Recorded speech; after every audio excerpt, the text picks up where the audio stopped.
Welcome, ladies and gentlemen, back to the channel, and today I'm going to be attempting to recreate one of the most important inventions of all time. I'm talking specifically time here because this was a crucial mechanism in watches that are used for keeping time. And without it, you might not be able to keep time. Therefore, it's one of the most important inventions of time. It's a pun. It's a play. It's time. Okay. Well, anyway, if you couldn't guess already by the thumbnail or title, it is called the Geneva Mechanism. And what is the Geneva Mechanism, you may be wondering? Well, funny story, this is not the Geneva Mechanism, but this is what led me to this video. So this video was actually featured in yesterday's video on the channel, and this is what helped me successfully create a wind-powered Strand Beast Walker. So after making that video, I actually got kind of curious about this channel, so I clicked on it, and the most recent upload was this. And this is a Geneva Mechanism test simulation by David Rector here. And I'm like, I've heard of this before. I've gotten comments asking me to make this, but I think I always avoided it because it involved circles and things that are going to be hard to build in a 90-degree grid, much like a lot of the other stuff I've been building this past couple weeks. But I've been getting better at it. But anyway, this isn't where I stopped in this rabbit hole. So I went into the description of this video, and apparently this person has his own web page with geometric construction experiments. And so I clicked on that, and that led me here to this really cool page where you can actually create your own different types of Geneva mechanisms by inputting your number of pins and your number of slots. So this was really helpful to me actually, because I was like, hey, if we're gonna be in Scrap Mechanic, I don't want these 5-way symmetrical designs or 3-way symmetrical designs. What would be good for a 90-degree build grid is 4 ways, and instead of 3 pins, we could have 2 pins. So now, this is all of a sudden starting to look a little bit more doable in Scrap Mechanic. So, super cool webpage. I'm gonna leave a link to this down below. There's also a bunch of other crazy stuff here that you can like mess with that I have no idea what any of this is like really for or like why it exists, but there's descriptions and stuff. You can play around with it if you want to. I don't know, this might be useful for somebody, but this part was useful for me at least. I mean, you can even do like, what if I put 30 here? Look at that. Look at this one. 30 slots and still 2 pins. What if I do 8 pins? Oh, it gets stuck. Oh, that's only 6. Oh yeah, 6 max. It only says maximum 6. What about 5? Nope, that doesn't work. 4? 4 doesn't work. 3? Nope. Looks like 2's the only thing that's gonna work. Or 1 will probably work too. I'm sure 1 would work with pretty much anything. What if I do 50? Look at that. Okay, so anyway, I'm getting distracted by this cool website. This is gonna be our main reference here, but this is a lot more simple than what an actual Geneva mechanism does. Let me show you what I mean. So if you look at the Geneva Drive on Wikipedia here, it gives this animation, and this is where things get a little bit more complicated. You see, as this pin goes into the Geneva Drive, it then has to stop moving before it moves again. That's the whole point, is it moves a little bit and then it stops, and then it moves a little bit and then it stops. And the way that this gets it to stop is this somewhat semicircle here actually goes right into this groove, this concave circle of this rotating section, and that allows it to keep it secure and unable to rotate until it opens up again and the pin goes through. And unfortunately, Scrap Mechanic does not do concave curves very well at all. So this is definitely going to be a challenge, but it's something that I have thoughts and ideas on to try to overcome. But anyway, one of the cool little tidbits about this is what is it used for? Probably one of the most recognizable uses is in a film projector. You know that old-timey film projector shuttering sound? Yeah, that one. That is actually the sound of one of these Geneva drives going at about 24 rotations per second. And on each one of those rotations, it is showing you the next frame of the movie. So that shuttering sound is literally switching from frame to frame to frame to play a movie. So not only is this a key invention in watches and clocks, but it is also a key invention in movies and film and FPS, which is oh so important for gamers. But I don't think there's any Geneva mechanisms in my LCD screen showing me 60 frames a second right now. But yeah, under the history section, it does say that its earliest application is in mechanical watches. So I got a little bit curious about who invented this thing. So I Googled who invented the Geneva mechanism, and the results were Swiss watchmaker. That's a weird name for a human being. I mean, there's people with the last name Shoemaker. It's totally believable that Mr. Swiss could have the last name Watchmaker. But I went to the source here, and according to Encyclopedia Britannica and a lot of other sources as well, it is said that the Geneva mechanism was invented by a Swiss watchmaker to prevent the overwinding of watch springs. And this was just weird to me. Like, really nobody, no specific person has laid claim to the Geneva mechanism. When I was looking up who invented the first parachute, I found like 8 different people who have claim to this thing. But this thing can only get as specific as just a general area within Switzerland. Some guy probably makes watches. I don't know. So just to let you know, I tried. This is the best I could find. So, Mr. Watchmaker, thank you for the inspiration for this video. All right, so let's start building this thing. I don't know why we're building this thing. Like, I don't have any plans to use it for anything in particular. I just want to see if I can get it to work as intended. Okay, so we need the thing with the slots, of course, that is going to be performing the intermittent motion. So, why don't we go with this kind of shape, kind of like tuning forks. Because we're doing a 4-pronged one, not a 5-pronged one like most of the other animations have. Hey, look, I made a hashtag. We need the thing to rotate around here. So I think I gotta go like offset by like 45 degrees. Because this thing, as it rotates around, it's gonna have to be over here, and it's gonna have to end up over here, but it can't collide with this on its own. So I'm thinking 45 degrees off. I don't know, let's just put it right here, see what happens. So is this gonna be able to fit over? Oh, hold on, too tall. Yeah, it's gonna have to go underneath this. I don't know what shape I want this to be yet. And then if we just have this right here, this should be it theoretically. Like, that should be all we need, right? Only one way to find out. Let's hook this up and turn it on. Oh my goodness. Hold on a second. It works. It works. Does it really work like that well? Oh, oh, yep. See, now this is the issue that, yeah, this is where the benefit of that concave section and the circle on the spinning part. Yeah, this is where that has to come into play because it doesn't stop spinning. You can see it continues a little bit after, let's weld this to the ground real quick so it doesn't slide across the ground like it is. All right, let's see what's happening here. Yeah, see, it continues spin. How fast can we get this thing to go? Oh, yeah, all right, we already broke it. We already broke it.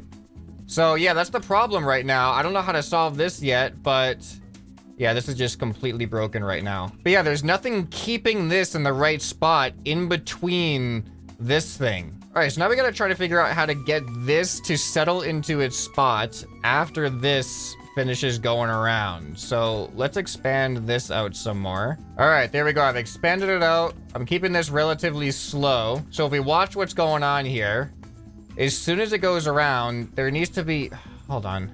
Yeah, as soon as this goes around, there needs to be something right here that links in with something here to keep it at that in this location until this comes back around. Because if we try to give this any more speed, yeah, we get off center and then it has that weird collision right there, which isn't good.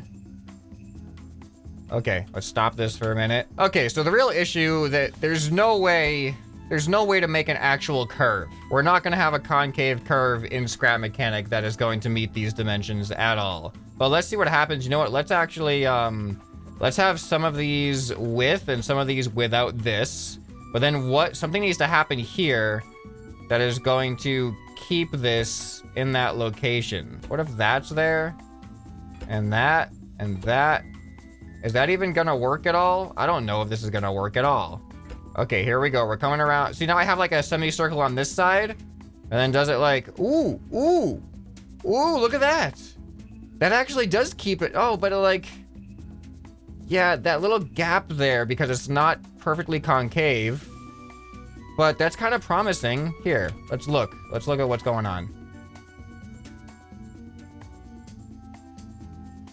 Oh, no, it messed it up completely right at the end there. Well, hold on. Let me just see what happens if I have it on all sides. This is kind of a cool shape, isn't it? All right, let's turn this on. Let's see how this feels now. Okay. No, ooh, that's bad on the end there. All right, hold on. What if I have it extend a little bit more? What if I just do that? Is that a thing? I'm thinking those extra pipes might keep it in position longer. Yeah, it does. It doesn't make it like kick over. Okay, well, let's see what happens if we increase it a little bit more. See, I don't like the bumpiness though.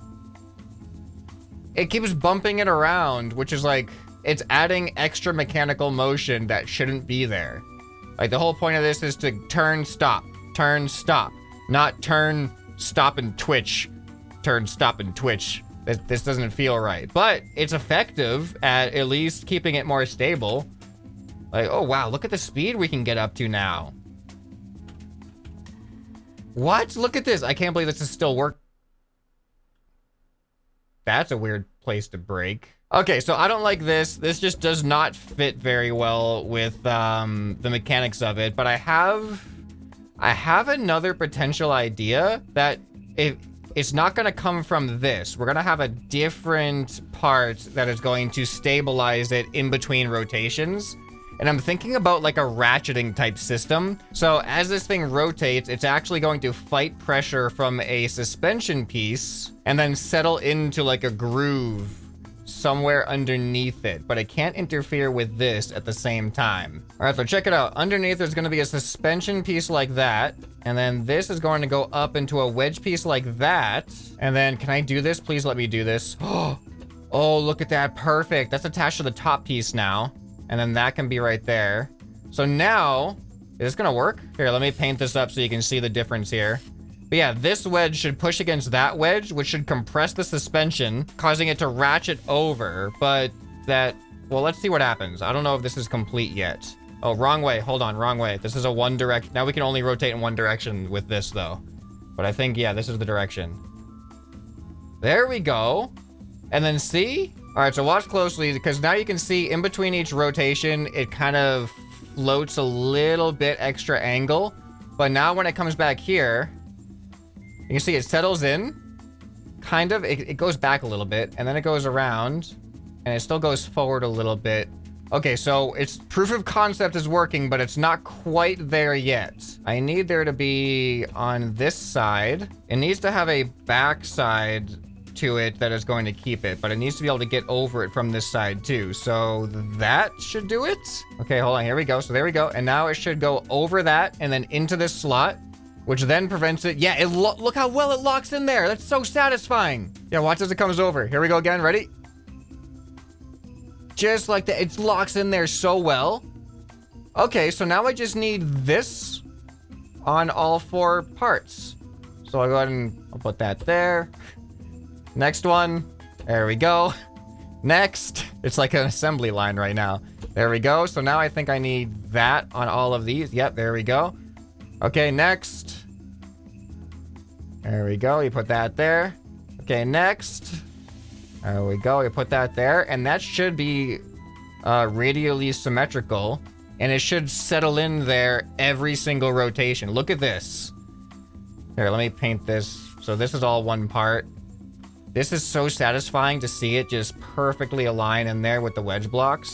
You know what? I could probably... How much can I increase this suspension until it can't fight it? Oh, see? That's even better. It settles in quicker now. Okay, so now, theoretically, we should be able to bump the speed up here, and that shouldn't have any floating anymore. So let's see. All right, here's a little bit faster. That's looking great. It locks right in. I love that. All right, here's a little bit faster. Huh, there is a little bit of resistance. I'm going to lower this by one more. Okay, looking good, though. Okay, one more. This is the fastest I've been before. That's not looking bad. Oh, that's interesting. That's kind of weird. Whoa, what just happened? What's happening? What? We got a suspension glitch. How? How do we have a suspension glitch right now? Okay, it's still kind of working. Whoa, that made it go over two. Okay, hold on. I'm gonna... Oh, we got another suspension glitch. I don't know what's going on right now. I'm gonna bump up the suspension a little bit more. Now that it's going faster, I mean, we're already exceeding the speeds that I expected to be able to do with this thing, but it seems to be doing its job pretty well. Occasionally it gets some extra boost and goes a little bit more than like that. That's weird. That is a weird thing to happen with this. You know what? I'm really curious if this is gonna make a difference, but let's put this on a bearing so it rolls as it goes through here. Maybe less friction, less subject to issues. Well, that was false. That is way more issues now. That has a lot more issues. Okay, so I think this is the fastest speed that it's capable of going, but I think it's unnecessarily fast. Let's just turn it down to a more stable and interesting speed. And actually, we can make it go faster without going faster just by, now we can add a second one on here. There we go. So we've doubled the turn rate at the same rotation speed of the pins. I mean, we could even quadruple it if we wanted it to really tick faster. Let's see how this feels. Oh yeah, look at that. That works really well. Yeah, so we're converting constant movement into intermittent movement. That works really well. You know what could be interesting too is you could also unhook one. So if we delete one, then we can actually, this adds another interesting mechanic to it. Now it has a three tick and then a pause. 1, 2, 3, pause. 1, 2, 3, pause. We could even have, if you had two of them next to each other instead of consecutive, you could have a 1, 2, and then a really long pause. 1, 2, 1, 2. That's kind of cool. There's a lot of fun ways you can play with the timing of this. Personally, I like the symmetrical timing better. Yeah, just like that. All right, that's cool. Let's paint this thing up and make it look a little bit nicer. All right, let's see if this thing can work sideways. I just feel like this is a much more comfortable way to look at it. All right, looks like it's doing good. I was just worried that the suspension, since it's not going to be gravity helping with the suspension, I don't know if that was going to change how the suspension was going to function. But this appears to work just fine. So, I mean, I guess you could imagine this could be like the worst clock ever. Well, this is going in the opposite direction that a clock should be going. And I can't reverse it because of the way that the ratchet system works. It can only go in one direction. But anyway, wait, why did it just pause? Why did you stop? Nothing should have stopped you. That was weird. Maybe I might have the suspension too tight. Oh, it was actually the weight of the thing. I tried to make some modification. Okay, it still gets stuck sometimes. I think there is actually a difference with it being on its, Oh, see, now that's weird.